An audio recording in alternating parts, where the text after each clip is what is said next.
أنا الحين في حافة أعلى نقطة في قرية ذي عين التراثية. سامعين معايا صوت الشلالات؟ طيب ليش سموها قرية ذي عين؟ لنبع المياه الجارية من الجبال وبتعدي على القرية وبتصب في المزارع حقتهم تحت. أنا الحين موجود وسط أشجار الموز اللي في القرية. الحين أنا قاعد أسوي هايكينج من وسط الطبيعة. أبغى أوصل لين منبع العين فوق. أحس إني أبغى بريك راحة. أبغى يا الانتعاش.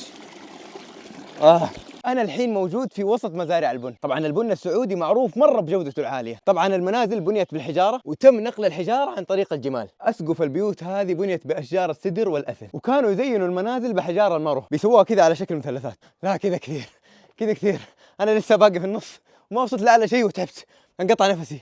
هم كيف ما شاء الله تبارك الله من الصباح ينزلوا مزارعهم وينزلوا 5 مرات في اليوم عشان يصلوا في المسجد اللي انت سألتني وين المسجد، صح؟ المسجد تحت. خلاص يلا ننزل نوريكم المسجد. هذا اللي ورايا هو المسجد، موجود في المنطقة المنخفضة ما هو فوق، وابغاكم تشوفوا معايا كيف الهلال مسوينه بحاجة مرة بسيطة وهو الخشب. ابغاكم تشوفوا معايا كيف كانوا يبنوا الدرج زمان، هو صخر بارز وبس ما في له حافة. طبعا عمر القرية هذه تقريبا أكثر من 400 سنة. أنا الحين في أعلى منزل في القرية، وهذا الدرج الأخير إن شاء الله لأعلى منزل في القرية. ساتر يا سلام، واو سويناها الحمد لله. أنا الحين في حافة أعلى نقطة في قرية ذي عين التراثية. النزول بالنسبة لي أخطر مرحلة. يا ساتر يا ضيق المكان ضيق مرة. يا ساتر.